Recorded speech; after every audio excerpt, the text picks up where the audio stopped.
बेटों वाली विधवा, जिसमें मुंशी जी ने एक विधवा माँ के असीम दर्द का वर्णन किया है। पति के मरने के बाद अपनी पेट की औलाद भी अपनी न रही। जमाने बदल गए, लेकिन हमारे बुजुर्गों को लेकर परिस्थितियाँ आज भी वैसी की वैसी ही हैं। बहुत ही अच्छी, बहुत ही शिक्षाप्रद कहानी है। कहानी में आगे बढ़ने से पहले आप लोगों से एक बात कहना चाहूँगी कि अगर आपको मुंशी जी की कहानियाँ पसंद हैं तो मुंशी जी की ऐसी ही कहानियाँ सुनने के लिए हमारे चैनल को सब्सक्राइब जरूर कर लें। साथ ही इस कहानी को एक लाइक और एक प्यारा सा कमेंट जरूर कर दें। चलिए बढ़ते हैं कहानी की तरफ।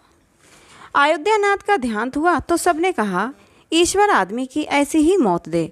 4 जवान बेटे थे, एक लड़की। चारों लड़कों के विवाह हो चुके थे, केवल लड़की कुंवारी थी। संपत्ति भी काफ़ी छोड़ी थी। एक पक्का मकान, 2 बगीचे, कई हजार के गहने और 20,000 नकद। विधवा फूलमती को शौक तो हुआ और कई दिन तक बेहाल पड़ी रही, लेकिन जवान बेटों को सामने देखकर उसे ढांढस हुआ। चारों लड़के एक से एक सुशील, चारों बहुएं एक से एक बढ़कर आज्ञाकारिणी। जब वो रात को लेटती तो चारों बारी बारी से उसके पांव दबाती। वो स्नान करके उठती तो उसकी साड़ी छांटती। सारा घर उसके इशारे पर चलता था। बड़ा लड़का कामतानाथ एक दफ्तर में 50 रुपये पर नौकर था।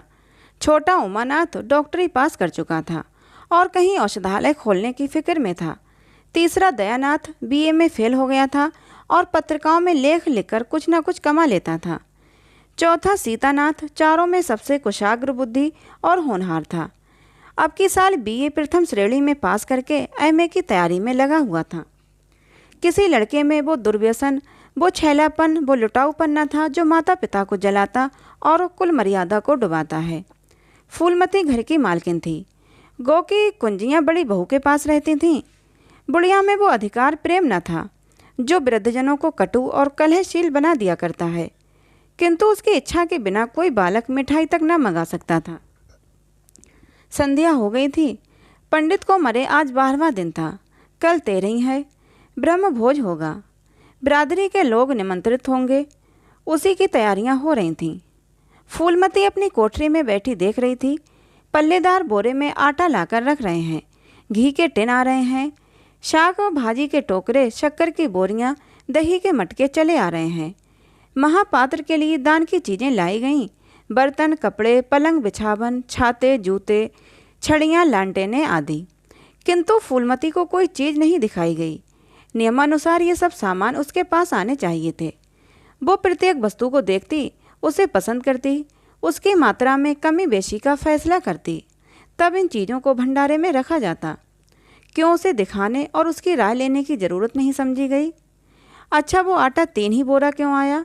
उसने तो 5 बोरों के लिए कहा था। घी भी 5 ही कनस्तर है, उसने तो 10 कनस्तर मंगवाए थे। इसी तरह शाक भाजी, शक्कर, दही आदि में भी कमी की गई होगी। किसने उसके हुक्म में हस्तक्षेप किया? जब उसने एक बात तय कर दी तब किसे उसको घटाने बढ़ाने का अधिकार है? आज 40 वर्षों से घर के प्रत्येक मामले में फूलमती की बात सर्वमान्य थी। उसने 100 कहा तो 100 खर्च किए गए, 1 कहा तो 1। किसी ने मीन मेख न की। यहाँ तक कि पंडित अयोध्यानाथ भी उसकी इच्छा के विरुद्ध कुछ न करते थे। पर आज उसकी आंखों के सामने प्रत्यक्ष रूप से उसके हुक्म की उपेक्षा की जा रही है। उसे वो क्यों स्वीकार होता? कुछ देर तक वो जब्त की बैठी रही, पर अंत में न रहा गया। स्वायत्त शासन उसका स्वभाव हो गया था। वो क्रोध में भरी हुई आई और कामतानाथ से बोली, क्या आटा 3 ही बोरे लाए? मैंने तो 5 बोरों के लिए कहा था और घी भी 5 ही टिन मंगवाया। तुम्हें याद है मैंने 10 कनस्तर कहा था। किफ़ायत को मैं बुरा नहीं समझती, लेकिन जिसने ये कुआं खोदा उसी की आत्मा पानी को तरसे, ये कितनी लज्जा की बात है। कामतानाथ ने क्षमा याचना न की, अपनी भूल भी स्वीकार न की, लज्जित भी नहीं हुआ। 1 मिनट तो विद्रोही भाव से खड़ा रहा, फिर बोला, हम लोगों की सलाह 3 ही बोरों की हुई और 3 बोरों के लिए 5 टिन घी काफ़ी है। इसी हिसाब से और चीज़ें भी कम कर दी गई हैं। फूलमती उग्र होकर बोली, किसकी राय से आटा कम किया गया? हम लोगों की राय से। तो मेरी राय कोई चीज़ नहीं है क्यों नहीं, लेकिन अपना लाभ हानि तो हम समझते हैं। फूलमती हक्की बक्की होकर उसका मुंह ताकने लगी। इस वाक्य का आशय उसकी समझ में न आया। अपना लाभ हानि, अपने घर में लाभ हानि की जिम्मेदार वो आप है। दूसरों को चाहे भी उसके पेट के जन्मे पुत्र ही क्यों ना हो, उसके कामों में हस्तक्षेप करने का क्या अधिकार। ये लौंडा तो इस ढटाई से जवाब दे रहा है मानो घर उसी का हो, उसी ने मरमर कर गृहस्थी जोड़ी है, मैं तो गैर हूँ, जरा इसकी हेकड़ी तो देखो। उसने तमतमाए हुए मुख से कहा, मेरे हानि लाभ के जिम्मेदार तुम नहीं हो, मुझे अख्तियार है, जो उचित समझूं वो करूं। अभी जाकर 2 बोरे आटा और 5 टिन घी और लाओ, और आगे के लिए खबरदार जो किसी ने मेरी बात काटी। अपने विचार में उसने काफ़ी तंबी कर दी थी, शायद इतनी कठोरता अनावश्यक थी। उसे अपनी उग्रता पर खेद हुआ। लड़के ही तो हैं, समझे होंगे कुछ किफ़ायत करनी चाहिए। मुझसे इसलिए न पूछा होगा कि अम्मा तो खुद हर एक काम में किफ़ायत करती हैं। अगर इन्हें मालूम होता कि इस काम में मैं किफ़ायत पसंद ना करूँगी तो कभी इन्हें मेरी उपेक्षा करने का साहस ना होता। यद्यपि कामतानाथ अब भी उसी जगह खड़ा था और उसकी भावभंगी से ऐसा ज्ञात होता था कि इस आज्ञा का पालन करने के लिए वो बहुत उत्सुक नहीं, पर फूलमती निश्चिंत होकर अपनी कोठरी में चली गई। इतनी तंबी पर भी किसी को उसकी अवज्ञा करने की सामर्थ्य हो सकती है, इसकी संभावना का ध्यान भी उसे न आया। पर ज्यों-ज्यों समय बीतने लगा उस पर यह हकीकत खुलने लगी कि इस घर में अब उसकी वो हैसियत नहीं रही जो 10-12 दिन पहले थी। संबंधियों के यहाँ के न्योतों में शक्कर, मिठाई, दही, आचार आदि आ रहे थे। बड़ी बहू इन वस्तुओं को स्वामिनी भाव से संभाल कर रख रही थी। कोई भी उससे पूछने नहीं आता। बिरादरी के लोग जो कुछ पूछते हैं कामतानाथ से या बड़ी बहू से। कामतानाथ कहाँ का बड़ा इंतजामकार है, रात दिन भंग पिए पड़ा रहता है, किसी तरह रो धोकर दफ्तर चला जाता है। उसमें भी महीने में 15 नागों से कम नहीं होते। वो तो कहो साहब पंडित जी का लिहाज करता है, नहीं अब तक कभी का निकाल देता। और बड़ी बहू जैसी फूहड़ औरत भला इन सब बातों को क्या समझेगी। अपने कपड़े लत्ते तक तो जतन से रख नहीं सकती, चली है गृहस्थी चलाने। भद होगी और क्या, सब मिलकर कुल की नाक कटवाएंगे। वक्त पर कोई चीज़ कम हो जाएगी। इन कामों के लिए बड़ा अनुभव चाहिए। कोई चीज़ तो इतनी बन जाएगी कि मारी मारी फिरेगी, कोई चीज़ इतनी कम बनेगी कि किसी पत्तल पर पहुँचेगी ही नहीं। आखिर इन सबों को हो क्या गया है। अच्छा, बहू तिजोरी क्यों खोल रही है? वो मेरी आज्ञा के बिना तिजोरी खोलने वाली कौन होती है? कुंजी उसके पास अवश्य है, लेकिन जब तक मैं रुपये ना निकलवाऊं तिजोरी नहीं खुलती। आज तो इस तरह खोल रही है मानो मैं कुछ हूँ ही नहीं। ये मुझसे बर्दाश्त ना होगा। वो झमक कर उठी और बहू के पास जाकर कठोर स्वर में बोली, तिजोरी क्यों खोलती हो बहू? मैंने तो खोलने को नहीं कहा। बड़ी बहू ने निसंकोच भाव से उत्तर दिया, बाजार से सामान आया है तो दाम न दिया जाएगा? कौन चीज़ किस भाव में आई है और कितनी आई है ये मुझे कुछ नहीं मालूम। जब तक हिसाब किताब ना हो जाए रुपये कैसे दिए जाएं? हिसाब किताब सब हो गया है। किसने किया? अब मैं क्या जानूं किसने किया? जाकर मर्दों से पूछो। मुझे हुक्म मिला रुपये लाकर दे दो, रुपये लिए जाती हूँ। फूलमती खून का घूंट पीकर रह गई। इस वक्त बिगड़ने का अवसर न था। घर में मेहमान स्त्री पुरुष भरे हुए थे। अगर इस वक्त उसने लड़कों को डांटा तो लोग यही कहेंगे कि इनके घर में पंडित जी के मरते ही फूट पड़ गई। दिल पर पत्थर रखकर फिर अपनी कोठरी में चली गई। जब मेहमान विदा हो जाएंगे तब वो एक एक की खबर लेगी, तब देखेगी कौन उसके सामने आता है और क्या क्या कहता है। इनकी सारी चौकड़ी भुला देगी। किंतु कोठरी के एकांत में भी वो निश्चित न बैठी रही। सारी परिस्थिति को गिद्ध दृष्टि से देख रही थी। कहाँ सत्कार का कौन सा नियम भंग होता है, कहाँ मर्यादाओं की उपेक्षा की जाती है। भोज आरंभ हो गया। सारी बिरादरी एक साथ पंगत में बैठा दी गई। आंगन में मुश्किल से 200 आदमी बैठ सकते हैं। ये 500 आदमी इतनी सी जगह में कैसे बैठ जाएंगे? क्या आदमी के ऊपर आदमी बिठाए जाएंगे? 2 पंगतों में लोग बिठाए जाते तो क्या बुराई हो जाती? यही तो होता कि 12 बजे की जगह भोज 2 बजे समाप्त होता। मगर यहाँ तो सबको सोने की जल्दी पड़ी हुई है। किसी तरह ये बला सिर से टले और चैन से सोएं। लोग कितने सटकर बैठे हुए हैं कि किसी को हिलने की भी जगह नहीं। पत्तल एक पर एक रखे हुए हैं। पूरियाँ ठंडी हो गई हैं। लोग गरम गरम मांग रहे हैं। मैदे की पूरियाँ ठंडी होकर चिमड़ी हो जाती हैं। इन्हें कौन खाएगा? रसोइये को कड़ाह पर से न जाने क्यों उठा दिया गया? यही सब बातें नाक काटने की हैं। सहसा शोर मचा, तरकारियों में नमक नहीं है। बड़ी बहू जल्दी जल्दी नमक पीसने लगी। फूलमती क्रोध के मारे ओठ चबा रही थी, पर इस अवसर पर मुंह न खोल सकती थी। नमक पिसा और पत्तलों पर डाला गया। इतने में फिर शोर मचा, पानी गर्म है, ठंडा पानी लाओ। ठंडे पानी का कोई प्रबंध न था, बर्फ़ भी न मंगाई गई थी। आदमी बाजार दौड़ाया गया, मगर बाजार में इतनी रात गए बर्फ़ कहाँ। आदमी खाली हाथ लौट आया। मेहमानों को वही नल का गर्म पानी पीना पड़ा। फूलमती का बस चलता तो लड़कों का मुंह नोच लेती। ऐसी छीछा लेदर उसके घर में कभी ना हुई थी। उस पर सब मालिक बनने के लिए मरते हैं। बर्फ़ जैसी ज़रूरी चीज़ मंगवाने की भी किसी को सुधी ना थी। सुधी कहाँ से रहे जब किसी को गप लड़ाने से फुर्सत मिले। मेहमान अपने दिल में क्या कहेंगे कि चले हैं बिरादरी को भोज देने और घर में बर्फ़ तक नहीं। अच्छा, फिर ये हलचल क्यों मच गई? अरे लोग पंगत से उठे क्यों जा रहे हैं? क्या मामला है? फूलमती उदासीन न रह सकी। कोठरी से निकलकर बरामदे में आई और कामता नाथ से पूछा, क्या बात हो गई लल्ला, लोग उठे क्यों जा रहे हैं? कामता ने कोई जवाब न दिया, वहाँ से खिसक गया। फूलमती झुंझलाकर रह गई। सहसा कहारिन मिल गई। फूलमती ने उससे भी यही प्रश्न किया। मालूम हुआ किसी के शोरबे में मरी हुई चूहिया निकल आई। फूलमती चित्र लिखित सी वहीं खड़ी रह गई। भीतर ऐसा उबाल उठा कि दीवार से सिर टकरा ले। अब आगे भोज का प्रबंध करने चले थे। इस फूहड़पन की कोई हद है? कितने आदमियों का धर्म सत्यानाश हो गया। फिर पंगत क्यों ना उठ जाए? आंखों से देखकर अपना धर्म कौन गंवाएगा? हाँ, सारा किया धरा मिट्टी में मिल गया। सैकड़ों रुपये पर पानी फिर गया। बदनामी हुई वो अलग। मेहमान उठ चुके थे। पत्तलों पर खाना ज्यों का त्यों पड़ा हुआ था। चारों लड़के आंगन में लज्जित खड़े थे, एक दूसरे को इल्ज़ाम दिए जा रहे थे। बड़ी बहू अपनी देवरानियों पर बिगड़ रही थी। देवरानियां सारा दोष कुमुद के सिर डालती थीं। कुमुद खड़ी रो रही थी। उसी वक्त तो फूलमती झल्लाई हुई आकर बोली, मुंह में कालिख लगी कि नहीं, या अभी कुछ और कसर बाकी है? डूब मरो सबके सब जाकर चुल्लू भर पानी में। शहर में कहीं मुंह दिखाने लायक भी ना रहे। किसी लड़के ने जवाब ना दिया। फूलमती और भी प्रचंड होकर बोली, तुम लोगों को क्या, किसी को शर्म हया तो है नहीं?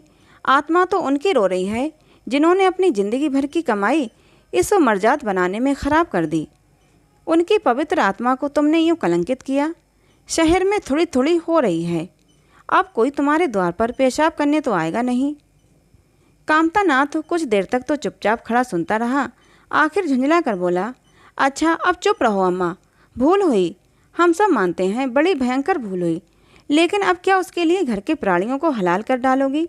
सभी से भूलें होती हैं, आदमी पछतावा करता रह जाता है, किसी की जान तो नहीं मारी जाती। बड़ी बहू ने अपनी सफाई दी। हम क्या जानते थे कि बीबी को मुझसे इतना भी काम ना होगा। इन्हें चाहिए था कि देखकर तरकारी कड़ाह में डाल दी, टोकरी उठाकर कड़ाह में डाल दी, हमारा क्या दोष? कामता नाथ ने पत्नी को डांटा, इसमें न कुमुद का कसूर है, न तुम्हारा और न मेरा। संयोग की बात है, बदनामी भाग में लिखी थी वो हुई। इतने बड़े भोज में एक एक मुट्ठी तरकारी कड़ाह में नहीं डाली जाती, टोकरे के टोकरे उंडेल दिए जाते हैं। कभी कभी ऐसी दुर्घटना होती है, पर इसमें कैसी जग हंसाई और कैसी न कटाई। तुम खामखा जले पर नमक छिड़कती हो। फूलमती ने दांत पीसकर कहा, शर्माते तो नहीं, उल्टे और बेहयाई की बातें करते हो। कामता नाथ ने निसंकोच होकर कहा, शर्माऊं क्यों, किसी की चोरी की है? चीनी में चींटे और आटे में घुन ये सब नहीं देखे जाते। पहले हमारी निगाह न पड़ी, बस यही बात बिगड़ गई, नहीं तो चुपके से चूहिया निकाल कर फेंक देते, किसी को खबर भी न होती। फूलमती ने चकित होकर कहा, क्या कहता है, मरी चूहिया खिलाकर सबका धर्म बिगाड़ देता? कामता हंस कर बोला, क्या पुराने ज़माने की बातें करती हो अम्मा, इन बातों से धर्म नहीं जाता। ये धर्मात्मा लोग जो पत्तल से उठ गए हैं, इनमें से कौन है जो भेड़ बकरी का मांस ना खाता हो? तालाब के कछुए और घोंगे तक तो किसी से बचते नहीं, जरा सी चूहिया में क्या रखा था? फूलमती को ऐसा प्रतीत हुआ कि अब प्रलय आने में बहुत देर नहीं है। जब पढ़े लिखे आदमियों के मन में ऐसे अधार्मिक भाव आने लगे तो फिर धर्म की भगवान ही रक्षा करे। वो अपना सा मुँह लेकर चली गई। 2 महीने गुजर गए हैं। रात का समय है। चारों भाई दिन के काम से छुट्टी पाकर कमरे में बैठे गपशप कर रहे हैं। बड़ी बहू भी षड्यंत्र में शरीक है। कुमुद के विवाह का प्रश्न छिड़ा हुआ है। कामता नाथ ने मसनद पर टेक लगाते हुए कहा, दादा की बात दादा के साथ गई। पंडित विद्वान भी है और कुलीन भी होंगे, लेकिन जो आदमी अपनी विद्या और कुलीनता को रुपये पर बेचे वो नीच है। ऐसे नीच आदमी के लड़के से हम कुमुद का विवाह सेंत में भी ना करेंगे। 5,000 तो दूर की बात है। उसे मना करो और किसी दूसरे वर की तलाश करो। हमारे पास कुल 20,000 ही तो हैं। एक एक के हिस्से में 5-5 हज़ार आते हैं। 5,000 दहेज में दे दें और 5,000 लोग नेग न्यौछावर बाजे गाजे में उड़ा दें तो फिर हमारी बदिया ही बैठ जाएगी। उमानाथ बोले, मुझे अपना औषधालय खोलने के लिए कम से कम 5,000 की ज़रूरत है। मैं अपने हिस्से में से 1 पाई भी नहीं दे सकता। फिर खुलते ही आमदनी तो होगी नहीं, कम से कम साल भर घर से खाना पड़ेगा। दयानाथ एक समाचार पत्र देख रहे थे। आंखों से ऐनक उतारते हुए बोले, मेरा विचार भी एक पत्र निकालने का है। प्रेस और पत्र में कम से कम 10,000 का कैपिटल चाहिए। 5,000 मेरे रहेंगे तो कोई ना कोई साझेदार भी मिल ही जाएगा। पत्रों में लेख लिखकर मेरा निर्वाह नहीं हो सकता। कामता नाथ ने सिर हिलाते हुए कहा, अजी राम भजो, सेंत में कोई लेख छपता नहीं, रुपये कौन देखता है। दयानाथ ने प्रतिपाद किया, नहीं ये बात तो नहीं है। मैं तो कहीं भी बिना पेशगी पुरस्कार लिए नहीं लिखता। कामता ने जैसे अपने शब्द वापस लिए, तुम्हारी बात मैं नहीं कहता भाई, तुम तो थोड़ा बहुत मान लेते हो, लेकिन सबको तो नहीं मिलता। बड़ी बहू ने श्रद्धा भाव से कहा, कन्या भाग्यवान हो तो दरिद्र घर में भी सुखी रह सकती है, अभागी हो तो राजा के घर में भी रोएगी। ये सब नसीबों का खेल है। कामता नाथ ने स्त्री की ओर प्रशंसा भाव से देखा, फिर बोले, फिर इसी साल हमें सीता का विवाह भी तो करना है। सीतानाथ सबसे छोटा था। सिर झुकाए भाइयों की स्वार्थ भरी बातें सुनकर कुछ कहने के लिए उतावला हो रहा था। अपना नाम सुनते ही बोला, मेरे विवाह की आप लोग चिंता ना करें। मैं जब तक किसी धंधे में न लग जाऊंगा विवाह का नाम भी न लूँगा। और सच पूछिए तो मैं विवाह करना ही नहीं चाहता। देश को इस समय बालकों की ज़रूरत नहीं, काम करने वालों की ज़रूरत है। मेरे हिस्से के रुपये आप कुमुद के विवाह में खर्च कर दें। सारी बातें तय हो जाने के बाद ये उचित नहीं है कि पंडित मुरारी लाल से संबंध तोड़ लिए जाएं। उमा ने तीव्र स्वर में कहा, और 10,000 कहाँ से आएंगे। सीता ने डरते हुए कहा, मैंने तो अपने हिस्से के रुपये देने को कहता हूँ, और शेष मुरारी लाल से कहा जाए कि दहेज में कुछ कमी कर दें। वे इतने स्वार्थांत नहीं हैं कि इस अवसर पर कुछ बल खाने को तैयार ना हो। अगर वो 3,000 में संतुष्ट हो जाएं तो 5,000 में विवाह हो सकता है। उमानाथ ने कामतानाथ से कहा, सुनते हैं भाई साहब इसकी बातें। दयानाथ बोल उठे, तो इसमें आप लोगों का क्या नुकसान है। मुझे तो इस बात से खुशी हो रही है कि भला हम में से कोई भी त्याग करने योग्य नहीं है। इन्हें तत्काल रुपये की ज़रूरत नहीं है। सरकार से वजीफ़ा पाते ही हैं। पास होने पर कहीं ना कहीं जगह मिल ही जाएगी। हम लोगों की हालत तो ऐसी नहीं है। कामतानाथ ने दूरदर्शिता का परिचय दिया। नुकसान की एक ही कही आपने। हम में से एक को कष्ट हो तो क्या और लोग बैठे देखते रहेंगे। ये अभी लड़के हैं, इन्हें क्या मालूम समय पर 1 रुपया 1 लाख का काम करता है। कौन जानता है कल इन्हें विलायत जाकर पढ़ने के लिए सरकारी वजीफ़ा मिल जाए या सिविल सर्विस में आ जाए। उस वक्त सफ़र की तैयारियों में 4-5 हज़ार लग जाएंगे। तब किसके सामने हाथ फैलाते फिरेंगे। मैं ये नहीं चाहता कि दहेज के पीछे इनकी ज़िंदगी नष्ट हो जाए। इस तर्क ने सीतानाथ को भी तोड़ दिया। सकुचाता हुआ बोला, हाँ यदि ऐसा हुआ तो बेशक मुझे रुपये की ज़रूरत पड़ेगी। क्या ऐसा होना असंभव है। असंभव तो मैं नहीं समझता, लेकिन कठिन अवश्य है। वजीफ़े उन्हें मिलते हैं जिनके पास सिफारिशें होती हैं। मुझे कौन पूछता है। कभी कभी सिफारिशें धरी रह जाती हैं और बिना सिफारिश वाले बाजी मार ले जाते हैं। तो आप जैसा उचित समझें। मुझे यहाँ तक मंजूर है कि पर कुमुद अच्छे घर जाए। कामतानाथ ने निष्ठा भाव से कहा, अच्छा घर दहेज देने से ही नहीं मिलता है भैया। जैसा तुम्हारी भाभी ने कहा, ये नसीबों का खेल है। मैं तो चाहता हूँ कि मुरारी लाल को जवाब दे दिया जाए और कोई ऐसा घर खोजा जाए जो थोड़े में राजी हो जाए। इस विवाह में मैं 1,000 से ज़्यादा नहीं खर्च कर सकता। पंडित दीनदयाल कैसे हैं। उमा ने प्रसन्न होकर कहा, बहुत अच्छे, एमए बीए ना सही, यजमानों से अच्छी आमदनी है। दयानाथ ने आपत्ति की। अम्मा से भी तो पूछ लेना चाहिए। कामतानाथ को इसकी कोई ज़रूरत मालूम न हुई। बोले, उनकी तो जैसे बुद्धि ही भ्रष्ट हो गई। वही पुराने युग की बातें मुरारी लाल के नाम पर उधार खाए बैठी हैं। ये नहीं समझती कि वो जमाना नहीं रहा। उनको तो बस कुमुद मुरारी पंडित के घर जाए, चाहे हम लोग तबाह हो जाएं। उमा ने एक शंका उपस्थित की। अम्मा अपने सब गहने कुमुद को दे देंगी, देख लीजिएगा। कामतानाथ का स्वार्थ नीति से विद्रोह न कर सका। बोले, गहनों पर उनका पूरा अधिकार है।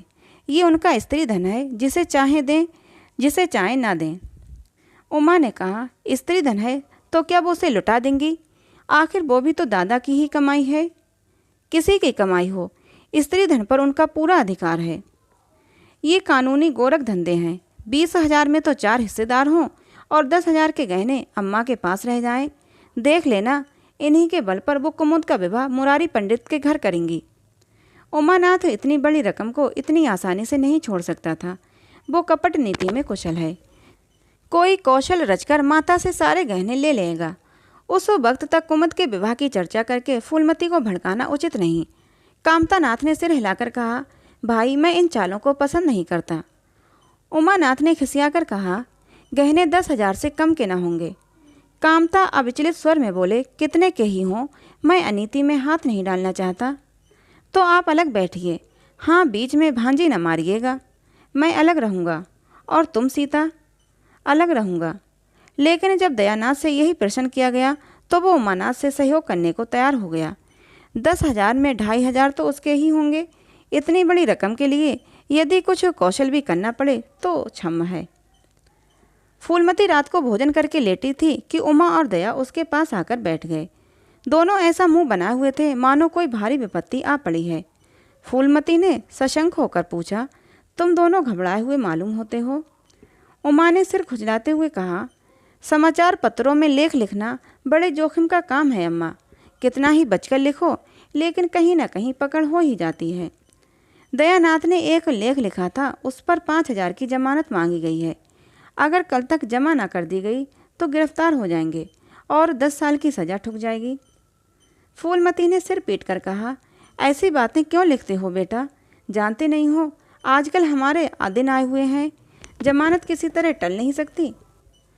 दयानाथ ने अपराधी भाव से उत्तर दिया, मैंने तो अम्मा ऐसी कोई बात नहीं लिखी थी, लेकिन किस्मत को क्या करूं? हाकिम जिला इतना कड़ा है कि जरा भी रियायत नहीं करता। मैंने जितनी दौड़ धूप हो सकती थी वो सब कर ली। तो तुमने कामता से रुपये का प्रबंध करने को नहीं कहा? उमा ने मुंह बनाया। उनका स्वभाव तो तुम जानती हो अम्मा, उन्हें रुपये प्राणों से प्यारे हैं। इन्हें चाहे काला पानी हो जाए वो 1 पाई भी न देंगे। दयानाथ ने समर्थन किया, मैंने तो उनसे इसका जिक्र ही नहीं किया। फूलमती ने चारपाई से उठते हुए कहा, चलो मैं कहती हूँ, देगा कैसे नहीं? रुपये इसी दिन के लिए होते हैं कि गाड़ कर रखने के लिए? उमानाथ ने माता को रोक कर कहा, नहीं अम्मा, उनसे कुछ ना कहो। रुपये तो ना देंगे, उल्टे और हाय हाय मचाएंगे। उनको अपनी नौकरी की खैरियत मनानी है। इन्हें घर में रहने भी ना देंगे। अफसरों में जाकर खबर दे देंगे तो आश्चर्य नहीं। फूलमती ने लाचार होकर कहा, तो फिर जमानत का क्या प्रबंध करोगे? मेरे पास तो कुछ नहीं है। हाँ, मेरे गहने हैं, इन्हें ले जाओ, कहीं गिरोह रखकर जमानत दे दो, और आज से कान पकड़ो कि किसी पत्र में एक शब्द भी ना लिखोगे। दयानाथ कानों पर हाथ रखकर बोला, ये तो नहीं हो सकता अम्मा कि तुम्हारे जेवर लेकर मैं अपनी जान बचाऊं। 10-5 साल की कैद ही तो होगी, झेल लूँगा। यहीं बैठा बैठा क्या कर रहा हूँ? फूलमती छाती पीटते हुए बोली, कैसी बातें मुंह से निकालते हो बेटा? मेरे जीते जी तुम्हें कौन गिरफ्तार कर सकता है? उसका मुंह झुलस दूंगी। गहने इसी दिन के लिए हैं या और किसी दिन के लिए? जब तुम्हें न रहोगे तो गहने लेकर क्या आग में झोंकूंगी? उसने पिटारी लाकर उसके सामने रख दी। दया ने उमा की ओर जैसे फरियाद की आंखों से देखा और बोला, आपकी क्या राय है भाई साहब? इसी मारे मैं कहता था अम्मा को बताने की ज़रूरत नहीं है, जेल ही तो हो जाती या कुछ और। उमा ने जैसे सिफारिश करते हुए कहा, ये कैसे हो सकता था कि इतनी बड़ी वारदात हो जाती और अम्मा को खबर न होती? मुझसे ये नहीं हो सकता था कि सुनकर पेट में डाल लेता, मगर अब क्या करना चाहिए ये मैं खुद निर्णय नहीं कर सकता। ना तो यही अच्छा लगता है कि तुम जेल जाओ और ना यही अच्छा लगता है कि अम्मा के गहने गिरव रखे जाएं। फूलमती ने व्यथित कंठ से पूछा, क्या तुम समझते हो मुझे गहने तुमसे ज़्यादा प्यारे हैं? मैं तो प्राण तक तुम्हारे ऊपर निछावर कर दूं, गहनों की बिसात ही क्या है। दया ने दृढ़ता से कहा, अम्मा तुम्हारे गहने तो ना लूँगा, चाहे मुझ पर कुछ ही क्यों ना आ पड़े। जब आज तक तुम्हारी कुछ सेवा न कर सका तो फिर किस मुंह से तुम्हारे गहने उठा ले जाऊं? मुझे जैसे कपूत को तो तुम्हारी कोख से जन्म ही न लेना चाहिए था, सदा तुम्हें कष्ट ही देता रहा। फूलमती ने भी उतनी ही दृढ़ता से कहा, अगर यूँ ना लोगे तो मैं खुद जाकर इन्हें गिरों रख दूंगी और ख़ुद हाकिम जिला के पास जाकर जमानत जमा कराऊंगी। अगर अच्छा हो तो ये परीक्षा भी ले लो, आंखें बंद हो जाने के बाद क्या होगा भगवान जाने, लेकिन जब तक जीती हूँ तुम्हारी ओर कोई तिरछी आंखों से भी नहीं देख सकता। उमानाथ ने मानो माता पर एहसान रखकर कहा, अब तो तुम्हारे लिए कोई रास्ता नहीं रहा दयानाथ, क्या हर्ज है ले लो, मगर याद रखो ज्यों ही हाथ में रूपी आ जाए गहने छुड़ाने पड़ेंगे। सच कहते हैं मातृत्व दीर्घ तपस्या है, माता के सिवाय इतना स्नेह और कौन कर सकता है। हम बड़े अभागे हैं कि माता के प्रति जितनी श्रद्धा रखनी चाहिए उसका शतांश भी नहीं रखते। दोनों ने जैसे धर्म संकट में पड़कर गहनों की पिटारी संभाली और चलते बने। माता बात्सल भरी आंखों से उनकी ओर देख रही थी और उसकी संपूर्ण आत्मा का आशीर्वाद जैसे उन्हें अपनी गोद में समेट लेने के लिए व्याकुल हो रहा था। आज कई महीने के बाद उसके भग्न मात्र हृदय को अपना सर्वस्व अर्पण करके जैसे आनंद की विभूति मिली। उसकी स्वामिनी कल्पना इसी त्याग के लिए, इसी आत्मसमर्पण के लिए जैसे कोई मार्ग ढूंढ रही थी। अधिकार या लोभ या ममता की गंध तक न थी। त्याग ही उसका आनंद और त्याग ही उसका अधिकार है। आज अपना खोया हुआ अधिकार पाकर अपनी सृजी हुई प्रतिमा पर अपने प्राणों की भेंट करके वो निहाल हो गई। 3 महीने और गुजर गए। माँ के गहनों पर हाथ साफ करके चारों भाई उसकी दिलजोई करने लगे थे। अपनी स्त्रियों को भी समझाते थे कि उसका दिल न दुखाएं। अगर थोड़े से शिष्टाचार से उसकी आत्मा को शांति मिलती है तो इसमें क्या हानि है। चारों करते अपने मन की, पर माता से सलाह ले लेते या ऐसा जाल फैलाते कि वो सरला उनकी बातों में आ जाती और हर एक काम में सहमत हो जाती। बाग को बेचना उसे बहुत बुरा लगता था, लेकिन चारों ने ऐसी माया रची कि वो उसे बेचने पर राजी हो गई। किंतु कुमुद के विवाह के विषय में मतैक न हो सका। माँ पंडित मुरारीलाल पर जमी हुई थी, लड़के दीनदयाल पर अड़े हुए थे। एक दिन आपस में कलह हो गई। फूलमती ने कहा, माँ बाप की कमाई में बेटी का भी हिस्सा है। तुम्हें 16,000 का एक बाग मिला, 25,000 का एक मकान, 20,000 नकद में, क्या 5,000 भी कुमुद का हिस्सा नहीं है? कामता ने नम्रता से कहा, अम्मा कुमुद आपकी लड़की है तो हमारी बहन है। आप 2-4 साल में प्रस्थान कर जाएंगी, पर हमारा और उसका बहुत दिनों तक संबंध रहेगा। तब हम यथाशक्ति कोई ऐसी बात न करेंगे जिससे उसका अमंगल हो। लेकिन हिस्से की बात कहती हो तो कुमुद का हिस्सा कुछ भी नहीं है। दादा जीवित थे तब और बात थी, वो उसके विवाह में जितना चाहते खर्च करते, कोई उनका हाथ पकड़ने वाला नहीं था। लेकिन अब तो हमें एक एक पैसे की किफ़ायत करनी पड़ेगी। जो काम 1000 में हो जाए उसके लिए 5,000 खर्च करना कहाँ की बुद्धिमानी है। उमानाथ ने सुधारा, 5,000 क्यों, 10,000 कहिए। कामता ने भवें सुकड़ कर कहा, नहीं मैं 5,000 ही कहूँगा। एक विवाह में 5,000 खर्च करने की हमारी हैसियत नहीं है। फूलमती ने जिद पकड़कर कहा, विवाह तो मुरारीलाल के पुत्र से ही होगा। 5,000 खर्च हों चाहे 10,000, मेरे पति की कमाई है, मैंने मर मर कर जोड़ा है, अपनी इच्छा से खर्च करूँगी। तुम्ही ने मेरी कोख से जन्म नहीं, कुमुद भी उसी कोख से आई है। मेरी आंखों में तुम सब बराबर हो। मैं किसी से कुछ मांगती नहीं, तुम बैठे तमाशा देखो, मैं सब कुछ कर लूँगी। 20,000 में 5,000 कुमुद का है। कामता नाथ को अब कड़वे सत्य की शरण लेने के सिवा और मार्ग ना रहा। बोला, अम्मा तुम बरबस बात बढ़ाती हो। जिन रुपयों को तुम अपना समझती हो वो तुम्हारे नहीं हैं।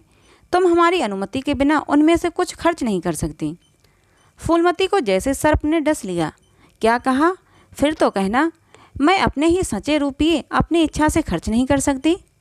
वो रुपये तुम्हारे नहीं रहे अम्मा, अब हमारे हो गए। तुम्हारे होंगे लेकिन मेरे मरने के पीछे नहीं, दादा के मरते ही हमारे हो गए। उमानाथ ने बेहयाई से कहा, अम्मा कानून कायदा तो जानती नहीं, नाहक उछलती हैं। फूलमती क्रोध बेहल रोकर बोली, भाड़ में जाए तुम्हारा कानून, मैं ऐसे कानून को नहीं जानती। तुम्हारे दादा ऐसे कोई धन्ना सेठ नहीं थे। मैंने ही पेट और तन काटकर ये गृहस्थी जोड़ी है, नहीं आज बैठने की छां न मिलती। मेरे जीते जी तुम मेरे रुपये नहीं छू सकते। मैंने तीनों भाइयों की शादी में 10-10 हजार रुपये खर्च किए हैं, वही मैं कुमुद के विवाह में भी खर्च करूंगी। कामतानाथ भी गर्म पड़ा, आपको कुछ भी खर्च करने का अधिकार नहीं है। उमानाथ ने बड़े भाई को डांटा, आप खामखा अम्मा के मुंह लगते हैं भाई साहब। मुरारी लाल को पत्र लिखकर मना कर दीजिए कि तुम्हारे यहाँ कुमुद का विवाह नहीं हो सकता। बस छुट्टी हुई, कायदा कानून तो जानती नहीं, व्यर्थ की बहस करती हैं। फूलमती ने संयमित स्वर में कहा, अच्छा क्या कानून है, जरा मैं भी सुनूं। उमा ने निरी भाव से कहा, कानून यही है कि बाप के मरने के बाद जायदाद बेटों की हो जाती है, माँ का हक केवल रोटी कपड़े का है। फूलमती ने तड़प कर कहा, किसने ये कानून बनाया है। उमा शांत स्थिर भाव में बोला, हमारे ऋषियों ने, महाराज मनु ने, और किसने। फूलमती एक क्षण अबाक रहकर आहत कंठ से बोली, तो इस घर में मैं तुम्हारे टुकड़ों पर पड़ी हुई हूँ। उमानाथ ने न्यायाधीश की निर्ममता से कहा, तुम जैसा समझो। फूलमती की संपूर्ण आत्मा मानो इस वज्रपात से चीत्कार करने लगी। उसके मुख से जलती हुई चिंगारियों की भांति ये शब्द निकल पड़े, मैंने घर बनवाया, मैंने संपत्ति जोड़ी, मैंने तुम्हें जन्म दिया, पाला, और आज मैं इस घर में गैर हूँ। मनु का यही कानून है और तुम उसी कानून पर चलना चाहते हो। अच्छी बात है, अपना घर द्वार लो, मुझे तुम्हारी आश्रिता बनकर रहना स्वीकार नहीं। इससे कहीं अच्छा है कि मर जाऊं। बाहर अंधेर, मैंने पेड़ लगाया और मैं ही उसकी छां में खड़ी नहीं हो सकती। अगर यही कानून है तो इसमें आग लग जाए। चारों युवकों पर माता के इस क्रोध और आतंक का कोई असर न हुआ। कानून का फौलादी कवच उनकी रक्षा कर रहा था, इन कांटों का उन पर क्या असर हो सकता था। जरा देर में फूलमती उठकर चली गई। आज जीवन में पहली बार उसका वात्सल मग्न मातृत्व अभिशाप बनकर उसे धिक्कारने लगा। जिस मातृत्व को उसने जीवन की विभूति समझा था, जिसके चरणों पर वो सदैव अपनी समस्त अभिलाषाओं और कामनाओं को अर्पित करके अपने को धन्य मानती थी, वही मातृत्व आज उसे अग्निकुंड सा जान पड़ा, जिसमें उसका जीवन जलकर भस्म हो गया। संध्या हो गई थी। द्वार पर नीम का वृक्ष सिर झुकाए निस्तब्ध खड़ा था, मानो संसार की गति पर क्षुब्ध हो रहा है। अस्ताचल की ओर प्रकाश और जीवन का देवता फूलमती के मातृत्व की ही भांति अपनी चिता में जल रहा था। फूलमती अपने कमरे में जाकर लेटी तो उसे मालूम हुआ उसकी कमर टूट गई है। पति के मरते ही अपने पेट के लड़के उसके शत्रु हो जाएंगे, उसको स्वप्न में भी अनुमान न था। जिन लड़कों को उसने अपना हृदय रक्त पिला पिला कर पाला, वही आज उसके हृदय पर यूं आघात कर रहे हैं। अब वो घर उसे कांटों की सेज हो रहा था। जहाँ उसकी कुछ कद्र नहीं, कुछ गिनती नहीं, वहाँ अनाथों की भांति पड़ी रोटियां खाए, ये उसकी अभिमानी प्रकृति के लिए असहाय था। पर उपाय ही क्या था। वो लड़कों से अलग होकर भी रहे तो कहाँ रहे और किसकी नाक कटेगी। संसार उसे थूके तो क्या, लड़कों को थूके तो क्या, बदनामी तो उसी की है।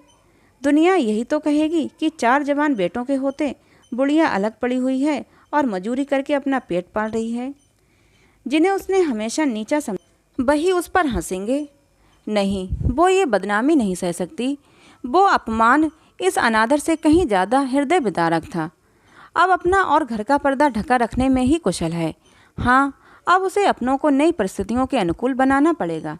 समय बदल गया है। अब तक वो स्वामिनी बनकर रही, अब लौंडी बनकर रहना पड़ेगा।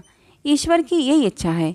अपने बेटों की बातें और लातें गैरों की बातों और लातों की उपेक्षा फिर भी गनीमत हैं। वो बड़ी देर तक मुंह ढांपे अपनी दशा पर रोती रही। सारी रात इसी आत्मवेदना में कट गई। शरद का प्रभाव डरता डरता उषा की गोद से निकला, जैसे कोई कैदी छिपकर जेल से भाग आया हो। फूलमती अपने नियम के विरुद्ध आज तड़के ही उठी।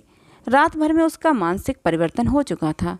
सारा घर सो रहा था और वो आंगन में झाड़ू लगा रही थी। रात भर ओस में भीगी हुई उसकी पक्की जमीन उसके नंगे पैरों में कांटों की तरह चुभ रही थी। पंडित जी उसे कभी इतने सवेरे उठने न देते थे। शीत उसके लिए बहुत ही हानिकारक था। पर अब वो दिन नहीं रहे। प्रकृति उसको भी समय के साथ बदल देने का प्रयत्न कर रही थी। झाड़ू से फुर्सत पाकर उसने आग जलाई और चावल दाल की कंकड़ियाँ चुनने लगी। कुछ देर में लड़के जागे। बहुएं उठीं। सभी ने बुढ़िया को सर्दी से सुखड़े हुए काम करते देखा, पर किसी ने ये ना कहा कि अम्मा क्यों हलकान होती हो। शायद सब के सब बुढ़िया के इस मान मर्दन पर प्रसन्न थे। आज से फूलमती का यही नियत हो गया कि जी तोड़कर घर का काम करना और अंतरंग नीति से अलग रहना। उसके मुख पर जो एक आत्मगौरव झलकता रहता था, उसकी जगह अब गहरी वेदना छाई हुई नजर आती थी। जहाँ बिजली जलती थी वहाँ अब तेल का दिया टिमटिमा रहा था, जिसे बुझा देने के लिए हवा का एक हल्का सा झोंका ही काफ़ी था। मुरारी लाल को इनकारी पत्र लिखने की बात पक्की हो चुकी थी। दूसरे दिन पत्र लिख दिया गया। दीनदयाल से कुमुद का विवाह निश्चित हो गया। दीनदयाल की उम्र 40 से कुछ अधिक थी, मर्यादा में भी कुछ हेटे थे, पर रोटी दाल से खुश थे। बिना किसी ठहराव के विवाह करने पर राजी हो गए। तिथि नियत हुई, बारात आई, विवाह हुआ और कुमुद विदा कर दी गई। फूलमती के दिल पर क्या गुजर रही थी इसे कौन जान सकता है, पर चारों भाई बहुत प्रसन्न थे, मानो उनके हृदय का कांटा निकल गया हो। ऊंचे कुल की कन्या मुंह कैसे खोलती।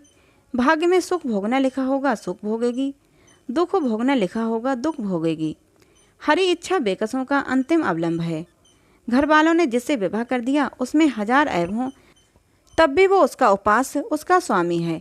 प्रतिरोध उसकी कल्पना से परे था। फूलमती ने किसी काम में दखल न दिया। कुमुद को क्या दिया गया, मेहमानों का कैसा सत्कार किया गया, किसके यहाँ से न्योते में क्या आया, किसी बात से भी उसे सरोकार न था। उससे कोई सलाह ली भी गई तो यही कहा, बेटा तुम लोग जो करते हो अच्छा ही करते हो, मुझसे क्या पूछते हो। जब वो कुमुद के लिए द्वार पर डोली आ गई और कुमुद माँ के गले लिपटकर रोने लगी, तो वो बेटी को अपनी कोठरी में ले गई और जो कुछ 150 रुपये और 2-4 मामूली गहने उसके पास थे, बेटी के आंचल में डालकर बोली, बेटी मेरी तो मन की मन में रह गई, नहीं तो क्या आज तुम्हारा विवाह इस तरह होता और तुम इस तरह विदा की जाती। आज तक फूलमती ने अपने गहनों की बात किसी से ना कही थी। लड़कों ने उसके साथ जो कपट व्यवहार किया था, इसे चाहे वो अब तक ना समझी हो, लेकिन इतना जानती थी कि गहने फिर ना मिलेंगे और मनोमालिन्य बढ़ने के सिवा कुछ हाथ न लगेगा। लेकिन इस अवसर पर उसे अपनी सफाई देने की ज़रूरत मालूम हुई। कुमुद ये भाव मन में लेकर जाए कि अम्मा ने अपने गहने बहुओं के लिए रख छोड़े, इसे वो किसी तरह ना सह सकती थी। इसीलिए वो उसे अपनी कोठरी में ले गई थी। लेकिन कुमुद को पहले से ही इस कौशल की टोह मिल चुकी थी। उसने गहने और रुपये आंचल से निकालकर माता के चरणों में रख दिए और बोली, अम्मा मेरे लिए तुम्हारा आशीर्वाद लाखों रुपयों के बराबर है। तुम इन चीज़ों को अपने पास रखो, न जाने अभी तुम्हें किन विपत्तियों का सामना करना पड़े। फूलमती कुछ कहना ही चाहती थी कि उमानाथ ने आकर कहा, क्या कर रही हो कुमुद, चल जल्दी कर, शायद टली जाती है। वो लोग हाय हाय कर रहे हैं, फिर 2-4 महीने में आएगी ही, जो कुछ लेना देना हो ले लेना। फूलमती के घाव पर जैसे मनो नमक पड़ गया। बोली, मेरे पास अब क्या है जो मैं इसे दूंगी। जाओ बेटी, भगवान तुम्हारा सुहाग अमर करे। कुमुद विदा हो गई। फूलमती पछाड़ खाकर गिर पड़ी। जीवन की लालसा नष्ट हो गई। 1 साल बीत गया। फूलमती का कमरा घर में सब कमरों से बड़ा और हवादार था। कई महीनों से उसने बड़ी बहू के लिए खाली कर दिया था और खुद एक छोटी सी कोठरी में रहने लगी थी, जैसे कोई भिखारिन हो। बेटों और बहुओं से अब उसे जरा भी स्नेह न था। वो अब घर की लौंडी थी। घर के किसी प्राणी, किसी वस्तु, किसी प्रसंग से उसे प्रयोजन न था। वो केवल इसीलिए जीती थी कि मौत न आती थी। सुख या दुख का अब उसे लेश मात्र भी ज्ञान न था। उमानाथ का औषधालय खुला, मित्रों की दावत हुई, नाच तमाशा हुआ। दयानाथ का प्रेस खुला, फिर जलसा हुआ। सीतानाथ को फिर वजीफा मिला, विलायत गाया, फिर उत्सव हुआ। कामतानाथ के बड़े लड़के का यज्ञोपवीत संस्कार हुआ, फिर धूमधाम हुई। लेकिन फूलमती के मुख पर आनंद की छाया तक न आई। कामता प्रसाद टाइफाइड में महीने भर बीमार रहा और मरकर उठा। दयानाथ ने अब की अपने पत्र का प्रचार बढ़ाने के लिए वास्तव में एक आपत्तिजनक लेख लिख दिया और 6 महीने की सजा पाई। उमानाथ ने एक फौजदारी के मामले में रिश्वत लेकर गलत रिपोर्ट लिखी और उसकी सनद छीन ली गई। पर फूलमती के चेहरे पर रंज की परछाई तक न पड़ी। उसके जीवन में अब कोई आशा, कोई दिलचस्पी, कोई चिंता न थी। बस पशुओं की तरह काम करना और खाना, यही उसकी ज़िंदगी के 2 काम थे। जानवर मारने से काम करता है पर खाता है मन से। फूलमती बेकहे काम करती थी पर खाती थी विष के कौर की तरह। महीनों सिर में तेल न पड़ता, महीनों कपड़े न धुलते, कुछ परवाह नहीं, चेतना शून्य हो गई थी। सावन की झड़ी लगी हुई थी, मलेरिया फैला हुआ था। आकाश में मटियाले बादल थे, जमीन पर मटियाला पानी। आर्द्र वायु शीत ज्वर और श्वास का वितरण करती फिरती थी। घर की मेहरी बीमार पड़ गई थी। फूलमती ने घर के सारे बर्तन मांजे, पानी में भीग भीग कर सारा काम किया, फिर आग जलाई और चूल्हे पर पतीलियाँ चढ़ा दीं, क्योंकि लड़कों को समय पर भोजन मिलना जरूरी था। सहसा उसे याद आया, कामतानाथ नल का पानी नहीं पीते। उसी वर्षा में गंगा जल लाने चली। कामतानाथ ने पलंग पर लेटे लेटे कहा, रहने दो अम्मा, मैं पानी भर लाऊंगा, आज मेहरी खूब बैठ रही। फूलमती ने मटियाले आकाश की ओर देखकर कहा, तुम भीग जाओगे बेटा, सर्दी हो जाएगी। कामतानाथ बोले, तुम भी तो भीग रही हो, कहीं बीमार ना पड़ जाओ। फूलमती निर्मम भाव से बोली, मैं बीमार ना पड़ूंगी, मुझे भगवान ने अमर कर दिया है। उमानाथ भी वहीं बैठा हुआ था। उसके औषधालय में कुछ आमदनी न होती थी, इसलिए बहुत चिंतित था। भाई भावज की मुंह देखी करता रहता था। बोला, जाने भी दो भैया, बहुत दिनों बहुओं पर राज कर चुकी, उसका प्रायश्चित तो कर लेने दो। गंगा बड़ी हुई थी जैसे समुद्र हो। क्षितिज के सामने के कूल से मिला हुआ था। किनारों के वृक्षों की केवल फुंगनियाँ पानी के ऊपर रह गई थीं। घाट ऊपर तक पानी में डूब गए थे। फूलमती कलसा लिए नीचे उतरी, पानी भरा और ऊपर जा ही रही थी कि पाँव फिसला, संभल न सकी और पानी में गिर पड़ी। पल भर हाथ पांव चलाए, फिर लहरें उसे खींचे लिए चली गईं। किनारे पर दो चार पंडे चिल्लाए, अरे दौड़ो, बुढ़िया डूबी जाती है। दो चार आदमी दौड़े भी, लेकिन फूलमती लहरों में समा गई थी, उन बल खाती हुई लहरों में जिन्हें देखकर ही हृदय कांप उठता था। एक ने पूछा, ये कौन बुढ़िया थी? अरे वही पंडित अयोध्यानाथ की विधवा है। अयोध्यानाथ तो बड़े आदमी थे। हाँ थे तो, पर इसके भाग में ठोकर खाना लिखा था। उनके तो कई लड़के हैं बड़े बड़े और सब कमाते हैं। हाँ भाई, सब हैं, मगर भाग भी तो कोई वस्तु है। तो दोस्तों, ये थी मुंशी प्रेमचंद की कहानी बेटों वाली विधवा। कहानी आपको कैसी लगी कमेंट बॉक्स में ज़रूर बताना। ऐसे ही और कहानियाँ सुनने के लिए हमारे चैनल को सब्सक्राइब जरूर कर लेना। जाते जाते कहानी को एक लाइक ज़रूर कर देना। मिलते हैं अगली किसी नई कहानी के साथ।